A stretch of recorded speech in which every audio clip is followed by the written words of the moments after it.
নমস্কার, কেমন আছো সবাই? এই দেখো, এটা কি বলো তো, আমার হাতে বিট। এই বিটটার আমি জুস বের করে নিয়েছি।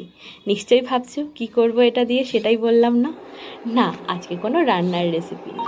আজকে এটা দিয়ে তৈরি করব আমার ছেলের জন্য লিপস্টিক। তোমরা সবাই দেখেছো আমার ছেলেকে কৃষ্ণ সাজিয়েছি, আর সেখানে এই লিপস্টিকটাই আমি ব্যবহার করেছিলাম।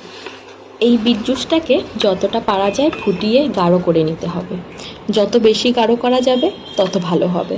তবে কি জানো তো, আমি আর বেশিক্ষণ ফোটাতে পারলাম না। জানি আর একটু ফোটালে ভালো হতো, কিন্তু কি করব বলো তো, আমার বাটিটার সাইড দিয়ে পুড়ে যাচ্ছে। তাই বাধ্য হয়েই বন্ধ করে দিতে হলো। এরপর আমি কয়েক ফোঁটা ঘি দিয়ে দিয়েছি। আর হ্যাঁ, তোমরা সবাই আমার ছেলের কৃষ্ণের সাজটাকে এত পছন্দ করেছো, আর কি বলবো। সবাইকে অনেক অনেক ধন্যবাদ। এভাবেই পাশে থেকো। আর এই দেখো, এরকম একটা লিপ বামের ডাব্বা খালি হয়েছিল, তাই রেখে দিয়েছিলাম। জানো তো, এই ছোট ছোট জিনিসগুলো অনেক কাজে আসে। আজকে যেমন লেগে গেল।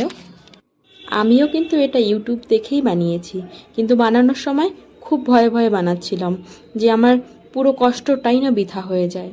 কিন্তু বিশ্বাস করবে না, এটা বানানোর পর আমি নিজেই অবাক হয়ে গেছিলাম। আমি কখনো এরকম সচরাচর রান্না করতে করতে নিজের ফেস দেখাই না, কিন্তু এই লিপস্টিকটা লাগানোর পরে মনে হচ্ছিলো একবার সামনে ক্যামেরা করে দেখাই। মানে এতটাই মনে হচ্ছিলো যেন আমি লিপস্টিক লাগিয়েছি, মানে মনেই হচ্ছে না যে এটা তৈরি করা।